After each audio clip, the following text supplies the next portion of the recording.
स्वागत है। इस समय की सबसे बड़ी खबर है कि भारत ने लॉकडाउन 31 मई तक बढ़ा दिया है।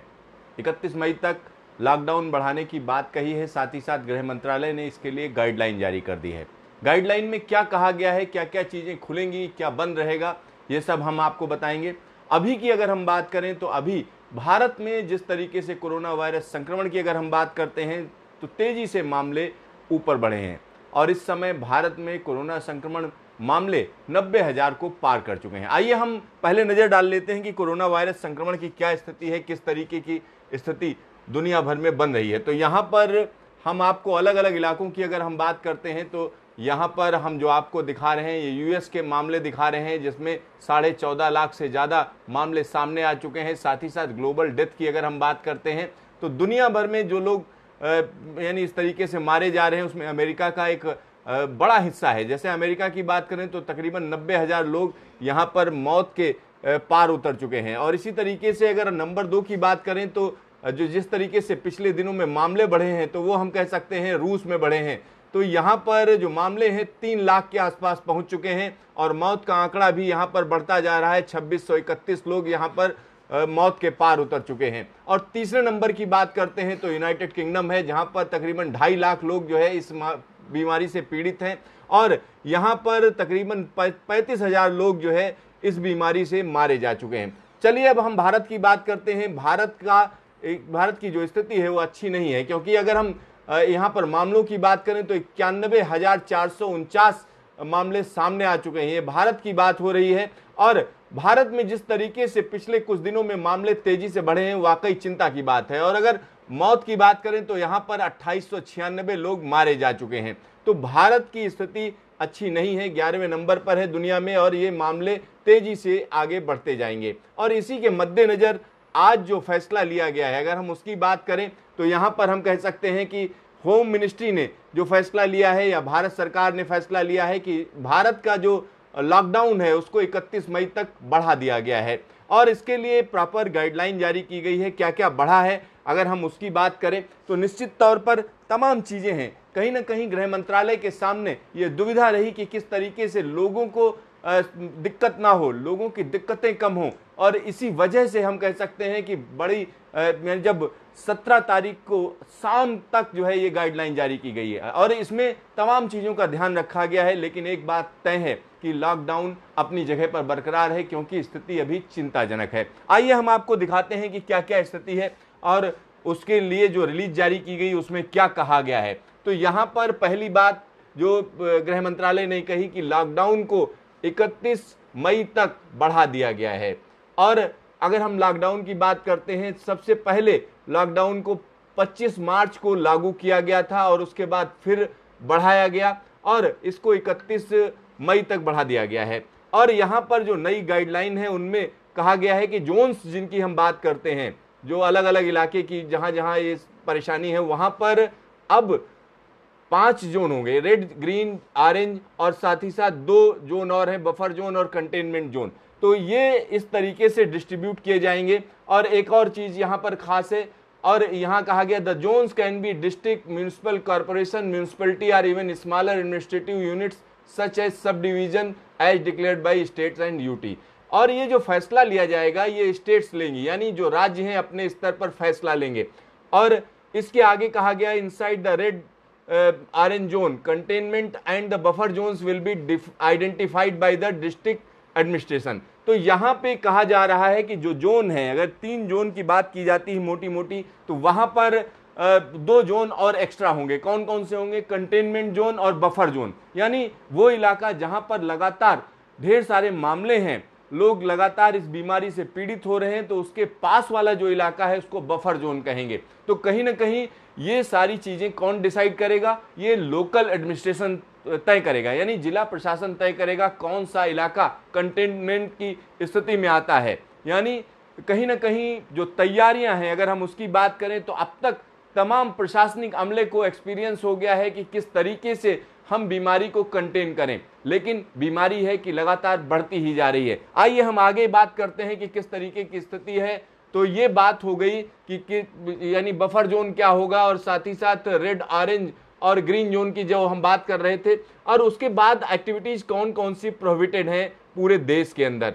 तो पूरे देश के अंदर कौन सी एक्टिविटीज प्रोहिबिटेड हैं? A limited number of activities will continue to remain prohibited throughout the country. These include all domestic and international travel of passengers, यानी जो हवाई यात्रा है उस पर पूरी तरीके से पाबंदी रहेगी, चाहे वो डोमेस्टिक हो या हम कह सकते हैं इंटरनेशनल हो। साथ ही साथ अगर हम domestic medical services, except for the domestic medical services, domestic medical service के लिए अगर किसी को हवाई यात्रा की जरूरत पड़े या डोमेस्टिक एयर एम्बुलेंस की जरूरत पड़े तो उसको अलाउ किया जाएगा। एंड सिक्योरिटी पर्पसेज, और इसके अलावा एमएचए जिनको परमिशन देगा कि आप हवाई जहाज का इस्तेमाल कर सकते हैं सिक्योरिटी पर्पज से, तो उनके लिए हवाई जहाज अलाउड होगा। साथ ही साथ मेट्रो रेल सर्विसेज को पूरी तरीके से बंद रखा गया है। रनिंग ऑफ स्कूल, स्कूल को पूरी तरीके से बंद रखा गया है, कॉलेज को बंद रखा गया है, एजुकेशनल इंस्टीट्यूशन को बंद रखा गया है, ट्रेनिंग और कोचिंग इंस्टीट्यूशंस को बंद रखा गया है। साथ ही साथ होटल, रेस्टोरेंट और जो दूसरी तमाम हॉस्पिटलिटी सर्विसेज हैं उनको पूरी तरीके से बंद रखा जाएगा, except for the running of canteen in bus depot. Bus depot में जो कैंटीन होती हैं वो चलेंगी, बाकी सारी चीजें बंद रहेंगी। तो यहाँ पर एक और खास चीज है, रेलवे स्टेशन और एयरपोर्ट में जो कैंटीन चल रही हैं उनको चलने देंगे, लेकिन बाकी सारी जो दुकानें होती हैं वो पूरी तरीके से बंद रहेंगी। इसके अलावा places of large public gathering such as cinema, shopping malls, gymnasium, entertainment park et cetera, social, political, cultural, similar gathering and other large congregations and access to religious places, places of worship. However, online distance learning shall be permitted and encouraged, and restaurant will be allowed to operate kitchens for home delivery of food items. तो यहाँ पर आपको ध्यान देने की जरूरत है कि यहाँ पर पहली चीज ये है कि ऐसी जगहें जहाँ पर तमाम लोग या तमाम भीड़ जमा होती है उसको रोकने की जो अभी तक की कवायद है वो जारी रहेगी। मतलब डोमेस्टिक एयर ट्रेवल नहीं होगा, यानी घरेलू हवाई यात्रा अभी 31 मई तक नहीं चालू होनी है। साथ ही साथ इंटरनेशनल हवाई यात्रा एकदम चालू नहीं होनी है। इसके अलावा हम बात करें, मेट्रो सर्विसेज पूरी तरीके से बंद रहेंगी।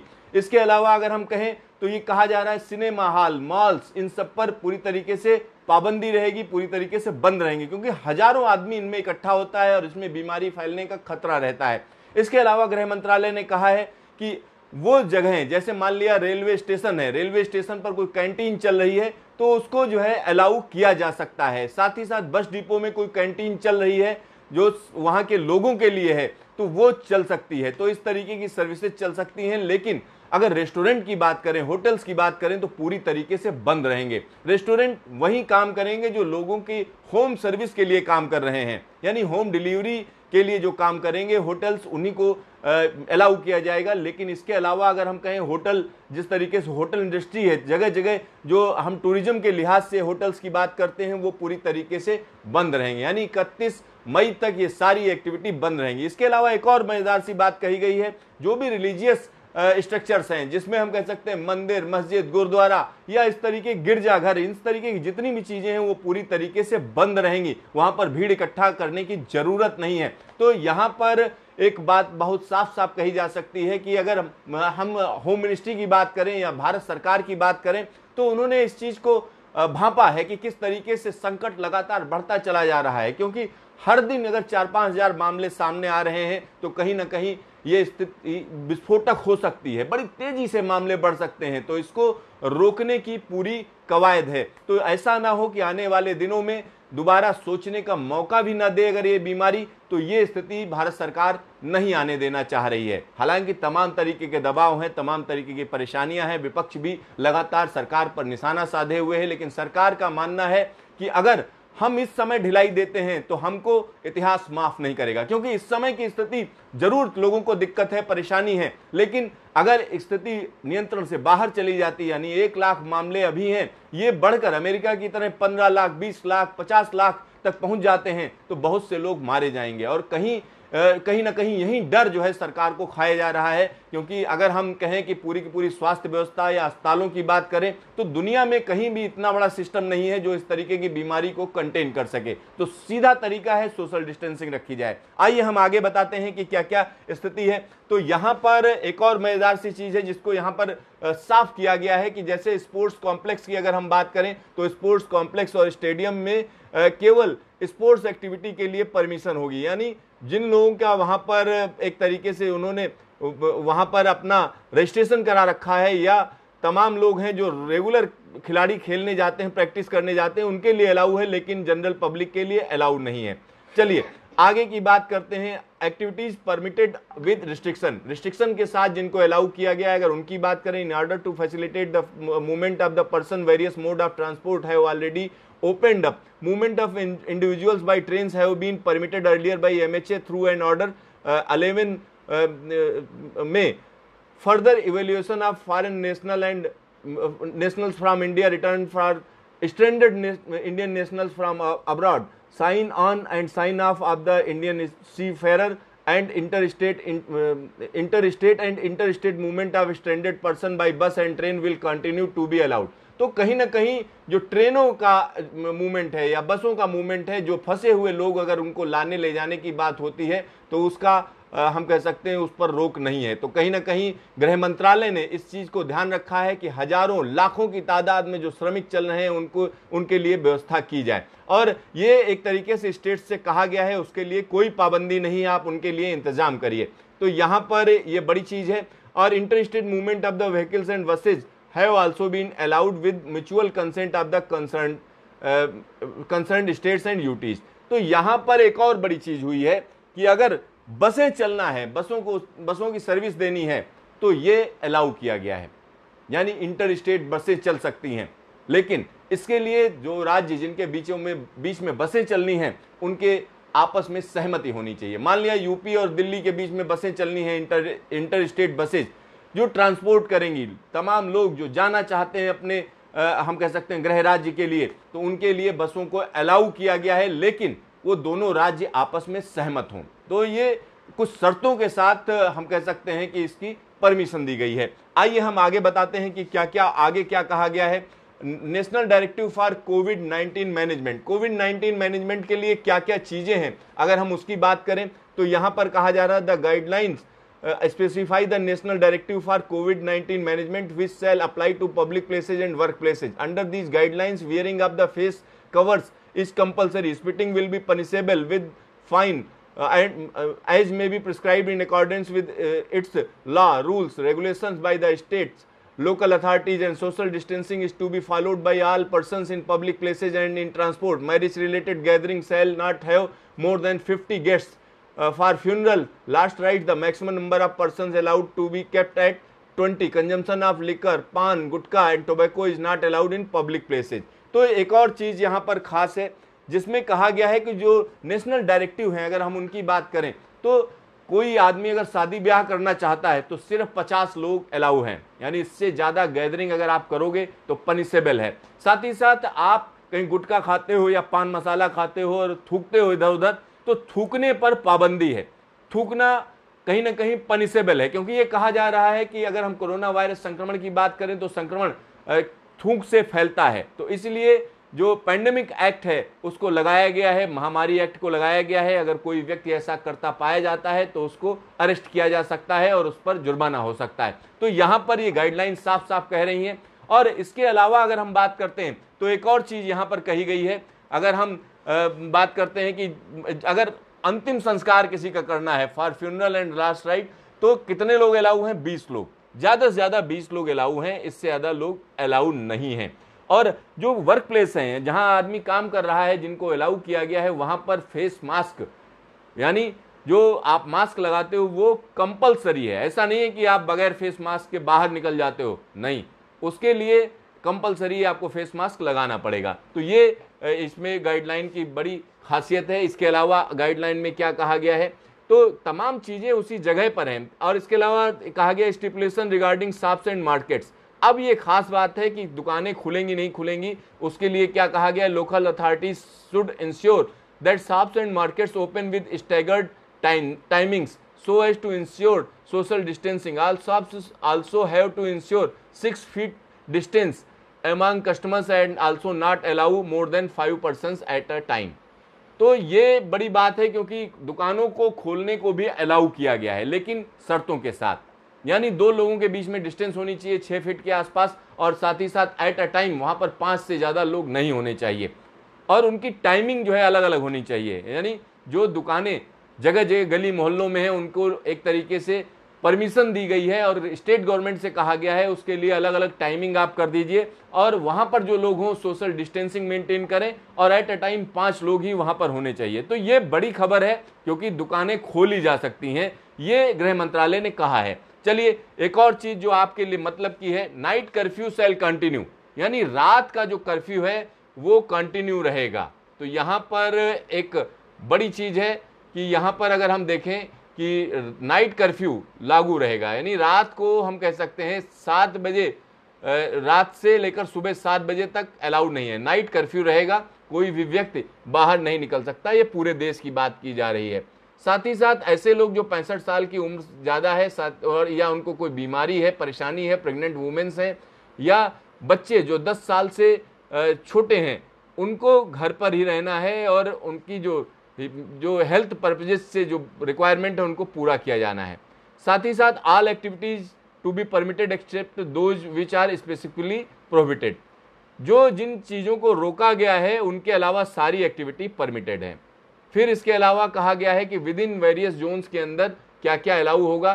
तो आरोग्य सेतु को जो है लागू करने की बात कही गई है, और ये जो लॉकडाउन के लिए गाइडलाइन बनाई गई हैं इनको इन्फोर्स करना स्थानीय प्रशासन की जिम्मेदारी है। तो गृह मंत्रालय ने बड़े साफ तरीके से सारी चीजें सामने रखी हैं। तो इसमें कुछ चीजें मैं आपको बता दूं, नाइट कर्फ्यू मैंडेटरी है, मतलब पूरे देश के अंदर रात में मूवमेंट अलाउड नहीं है। रात में जो आम नागरिक है, जन साधारण है, उसके लिए मूवमेंट अलाउड नहीं है शाम को 7 बजे, यानी रात को 7 बजे से लेकर सुबह 7 बजे तक। नाइट कर्फ्यू का जो ये पूरा मसला है ये पूरे देश भर में लागू रहेगा, मतलब 31 मई तक इसको एक्सटेंड किया गया है। तो इस चीज का आपको ध्यान रखना है। और इसके अलावा तमाम ऐसी चीजें हैं जिनको अलाउ किया गया है, तमाम चीजों को रोका गया है।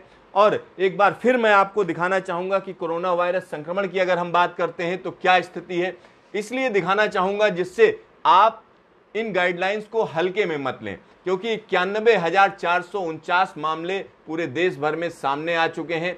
ये मैं भारत का आंकड़ा दिखा रहा हूं, भारत के अंदर ये स्थिति है। और यहां पर अगर मौत की बात करें भारत में तो 2896 लोग मारे जा चुके हैं। तो ये निश्चित तौर पर चिंता की बात है। लिहाजा हम लोगों को ये जो गाइडलाइन भारत सरकार ने जारी की है ये मैंडेटरी है, इसको फॉलो करना मैंडेटरी है, क्योंकि महामारी एक्ट के तहत आपको सजा का भी प्रावधान है इस एक्ट में। तो कहीं ना कहीं एक निश्चित तौर पर तमाम शिक्षण संस्थान, चाहे वो स्कूल, कॉलेज, कोचिंग, ये सारे के सारे बंद हैं। सिनेमा हॉल, मॉल्स पूरी तरीके से बंद हैं, और हम कह सकते हैं हवाई यात्रा पूरी तरीके से बंद है, भले वो डोमेस्टिक हो या इंटरनेशनल हो। इसके अलावा रेल सर्विसेज, यानी जिनको अलाउ किया है गृह मंत्रालय ने, खास तौर पर रेलवे की अगर हम बात करते हैं, उसको छोड़कर बाकी सर्विसेज ठप रहेंगी। और इसके अलावा मेट्रो सर्विसेज पूरी तरीके से बैन रहेंगी। कहीं पर भी थूकना जो है पनिशेबल है, यानी ऐसा नहीं आप कहीं खाए पान और थूक दिया, नहीं कर सकते हैं। इसके अलावा जो वर्क प्लेसेज हैं या आप पब्लिक प्लेसेज पर हैं तो आपके लिए मास्क मैंडेटरी कर दिया गया है। तो ये जो गृह मंत्रालय ने गाइडलाइन जारी की है वो इस वजह से जारी की गई है ताकि लोगों की जिंदगी खतरे में ना पड़े। साथ ही साथ इंटर स्टेट मूवमेंट बसों का अलाउ कर दिया है, यानी 2 राज्य अगर आपस में सहमत हों तो वो बसें चला सकते हैं। तमाम लोग जो फंसे हुए हैं, तमाम मजदूर जो सड़कों पर हैं, उनके लिए ये व्यवस्था की गई है।